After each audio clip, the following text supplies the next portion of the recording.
가로주택 정비사업에서 영업보상금을 받을 수 있을까요? 현금 청산금을 받고 이주를 하는 것일까요? 집을 먼저 비우고 현금 청산금을 받는 것일까요? 분담금 부담 때문에 현금 청산을 받으려고 합니다. 종전자산 평가액을 그대로 받는 것인지 청산 금액을 다시 산정하게 되는 것인지 궁금합니다. 결론부터 말씀드리면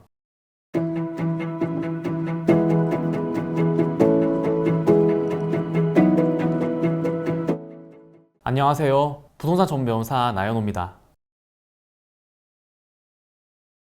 저번 영상에서는 토지보상과 관련해서 자주 질문 주시는 사항들에 대한 답변을 해드렸는데요. 오늘 영상은 재개발, 재건축, 그리고 가로주택 정비사업에 관해서 자주 질문 주시는 내용 5가지에 대한 답변을 해드리려고 하니까요. 재개발, 재건축 사업이나 가로주택 정비사업에 관해서 궁금한 점 있으신 분들은 오늘 영상을 끝까지 시청해 주시기 바랍니다. 그리고 지난번에 올려드린 토지보상에 관한 내용은 재개발 사업의 현금 청산자에 대해서도 동일하게 적용될 수 있으니까요. 이 영상을 보시는 분들 중에서 재개발 사업의 현금 청산자분들은 그 영상도 같이 시청하시면 도움이 될 것 같습니다. 그럼 첫 번째 질문입니다. 현금 청산금을 받고 이주를 하는 것일까요? 아니면 집을 먼저 비우고 현금 청산금을 받는 것일까요? 라는 질문인데요. 재개발 사업의 경우에는 현금 청산을 먼저 받고 이주를 하는 것이 원칙입니다. 재개발 현금 청산금은 공익사업과 마찬가지로 보상협의에 의해서 보상금을 지급받거나 수용 재결에 따라서 사업 시행자가 보상금을 지급 또는 공탁하게 되는데요. 이렇게 보상금이 지급되거나 공탁되면 손실보상이 완료되는 것으로 보기 때문에 현금 청산자들은 이 시점에 이주를 해야 합니다. 설령 수용 재결에 불복해서 이의재결 절차가 진행된다고 하더라도 법원에서는 수용재결 보상금이 지급 또는 공탁된 이상 보상이 완료된 것으로 보기 때문에 수용재결 보상금이 지급 공탁된 이후에는 반드시 이주를 해야 합니다. 하지만 재건축과 가로주택 정비사업의 경우에는 조금 다른데요. 재개발과 다르게 재건축과 가로주택 정비사업은 조합이 현금 청산자에 대해서 매도 청구 소송을 제기하고 이 소송에서 동시이행 판결이 나는 경우가 많은데요. 이 판결에 따라서 현금 청산자는 청산금을 지급받음과 동시에 부동산을 조합에 인도해야 합니다. 하지만 사업 방식이 어떻든 간에 각 사업장의 사정에 따라서 이주 시기는 조금씩 차이가 있을 수 있기 때문에 이주 시기에 대해서 분쟁이 있는 경우에는 전문가의 상담을 받으실 것을 권해드립니다. 두 번째로 재건축 사업 또는 가로주택 정비 사업에서 영업보상금을 받을 수 있을까요? 라는 질문인데요. 일단 재개발 사업의 경우에는 도시정비법에서 토지보상법을 준용하는 명문의 규정이 있기 때문에 재개발 구역에서 영업을 한 사업자에 대해서는 영업보상금이 지급되는데요. 재건축 사업과 가로주택 정비 사업의 경우에는 토지보상법을 준용하는 규정이 없기 때문에 원칙적으로 조합 측에 영업보상금을 지급해달라고 청구하기가 어렵습니다. 하지만 재건축 사업과 가로주택 정비사업의 경우에도 현금 청산 대상자는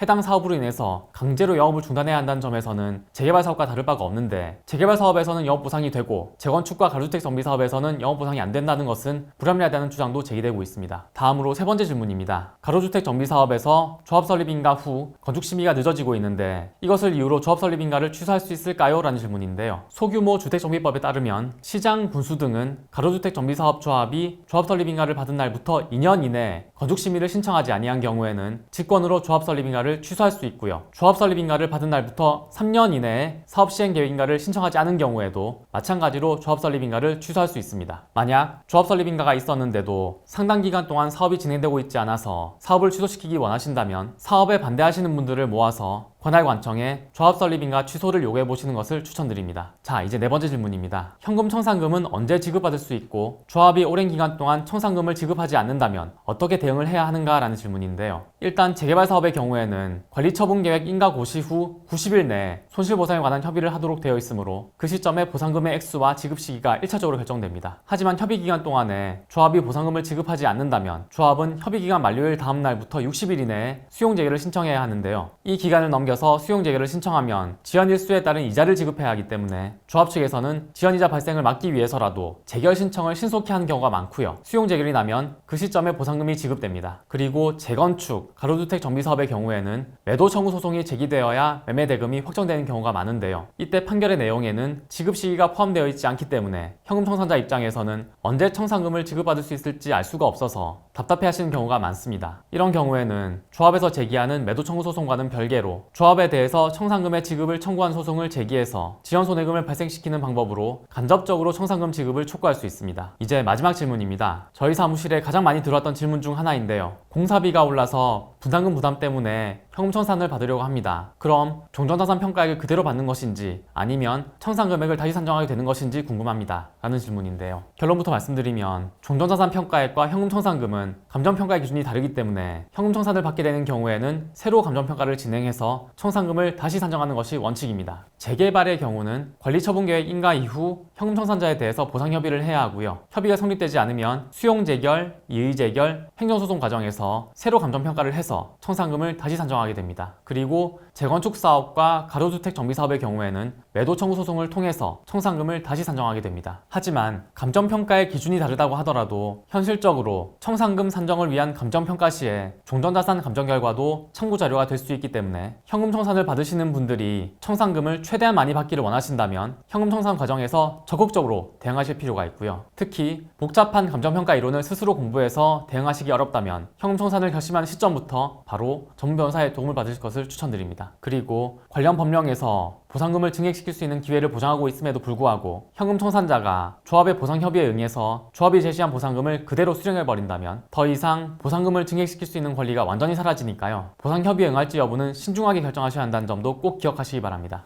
지금까지 여러분들이 많이 질문해 주시는 내용들에 대한 답변을 알려드렸는데요. 궁금증이 조금 풀리셨을지 모르겠습니다. 더 궁금한 게 있으시다면 댓글로 남겨주시고요. 제가 다음 영상에서도 최대한 답변 드리도록 하겠습니다. 저는 감정평가사 겸 부동산 전문 변호사로서 그동안 많은 재개발, 재건축, 가로주택 정비사업 사건을 수행하면서 쌓아온 노하우가 있으니까요. 도움을 요청하시는 분들께 최선의 결과를 얻을 수 있는 방법을 제시해드리겠습니다. 오늘 영상 시청해주셔서 감사드리고요. 다음에도 좋은 주제로 찾아뵙겠습니다. 감사합니다.